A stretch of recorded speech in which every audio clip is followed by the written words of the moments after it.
시청자 여러분, 안녕하십니까? 나라다운 나라를 찾아가는 2022입니다. 민주당이 밖으로는 검찰의 민주당와의 시도와 안으로는 이낙연계의 이재명 대표 체제 흔들기로 인해 적지 않은 혼란에 휩싸여 있습니다. 내년 총선을 앞두고 윤석열 정권 타도를 바라는 민주당 지지자들이 민주당이 처한 상황을 지켜보며 걱정이 깊어지고 있습니다. 민주당이 내년 총선에 이기려면 먼저 당의 역량을 한 방향으로 모으는 데 모든 힘을 기울여야 합니다. 이를 위해 첫 번째로 생각해야 하는 것이 있습니다. 지난 전당대회에서 당원들이 이재명을 대표로 세운 이유입니다.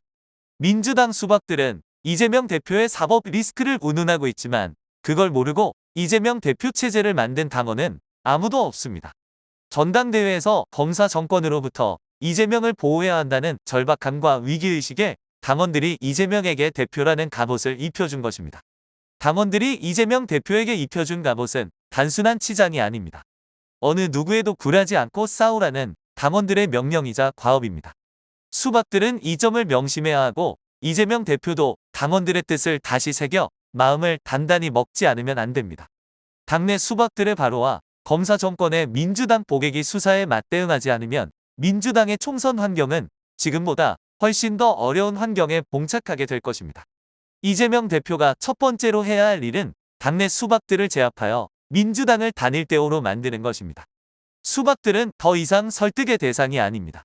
그래서 그들에게 시간을 쏟을 필요가 없습니다. 일거에 제압해야 합니다. 그러려면 승부를 거는 수밖에 없습니다. 이재명 대표가 대의원제 폐지를 전당원 투표에 붙이면서 그 결과를 당대표 재신임과 연계하겠다고 선언하는 방법입니다. 당의 혁신을 열망하는 대다수 당원들은 대의원제 폐지를 바라고 있습니다.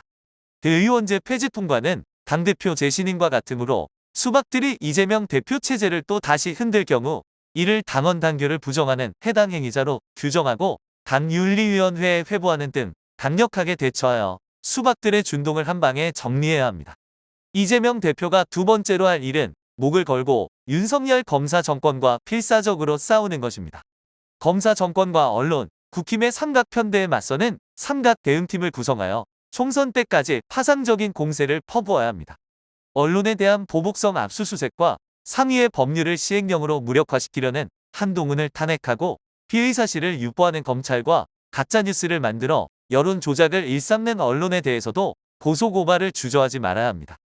한국갤럽이 실시한 장내 정치 지도자 선호도 조사에서 이재명 대표에 대한 선호도가 지난해 9월 첫째 주 27%에서 올해 6월 첫째 주에는 22%로 하락하였습니다.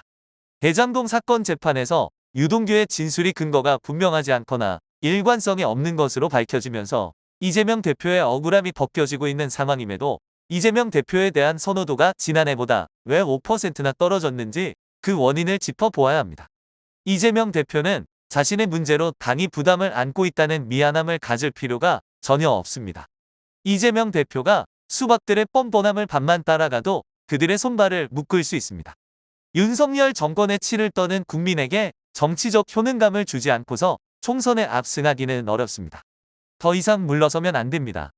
이젠 이재명 대표가 당원들이 입혀준 갑옷을 추스리고 당원들이 손에 쥐어준 칼을 빼들어 악의 무리를 쳐부술 때가 되었습니다. 오늘의 이야기는 여기까지입니다. 구독과 좋아요는 컨텐츠 제작에 도움을 줍니다.